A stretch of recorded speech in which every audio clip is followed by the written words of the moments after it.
ஓம் நம சிவாய. எல்லோரும் நல்லா இருக்கீங்களா? நல்லா இருக்கணுங்க. இந்த பதிவில் பார்த்திங்கன்னா, நம்ம வீட்டில் சரி, சொந்த வீட்லேயும் சரி, நம்ம வாடகை வீட்லேயும் சரி, நம்ம மாவிலை தோரணம் கட்டுறது ரொம்ப வழக்கங்க. எப்பொழுதுமே அதாவது வாரத்தில் சனிக்கிழமை மட்டும்தான் இந்த மாவிலை தோரணம் கட்டுவேன். ஃப்ரெஷ்ஷாக கிடச்சுன்னா வாங்கிக்கோங்க.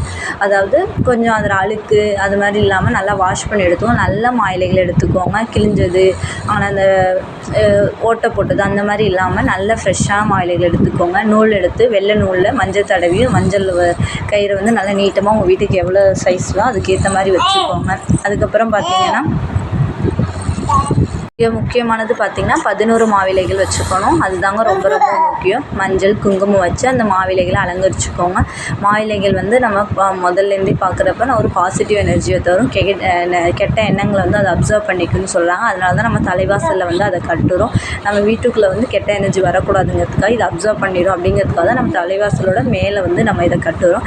கண்டிப்பாக இதை ட்ரை பண்ணி பாருங்கள். ஒவ்வொரு வாரம் சனிக்கிழமையிலும் இதை முயற்சி பண்ணுங்கள். 11 மாவிலைகள் ரொம்ப முக்கியம். நல்லா வாஷ் பண்ணிவிட்டு மஞ்சள் குங்குமம் வச்சுட்டு இந்த மஞ்சள் நூலில் வந்து வெள்ளை நூலில் மஞ்சள் தடவி அந்த நூலில் வந்து கட்டிக்கோங்க. இது உங்கள் வீட்டோட என்ட்ரன்ஸில் கண்டிப்பாக இதை கட்டுங்க.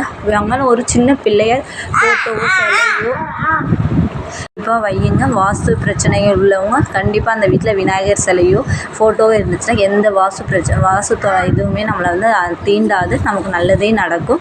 இந்த மாவிலையும் அதே மாதிரி தான். நம்ம கும்பத்தில் பார்த்திங்கன்னா மாயிலைகள் வைப்பது வழக்கம். நம்ம கல்யாண வீட்டுலையோ மற்ற எல்லா விசேஷ வீட்லையும் மாயிலை வந்து ரொம்ப பயனுள்ளதாக இருக்கிறனால தாங்க அதை நம்ம எல்லோரும் வச்சுருக்காங்க. இப்போ நான் ரெடி பண்ணிட்டேங்க.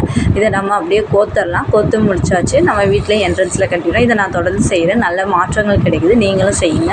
ஓம் நம சிவாய.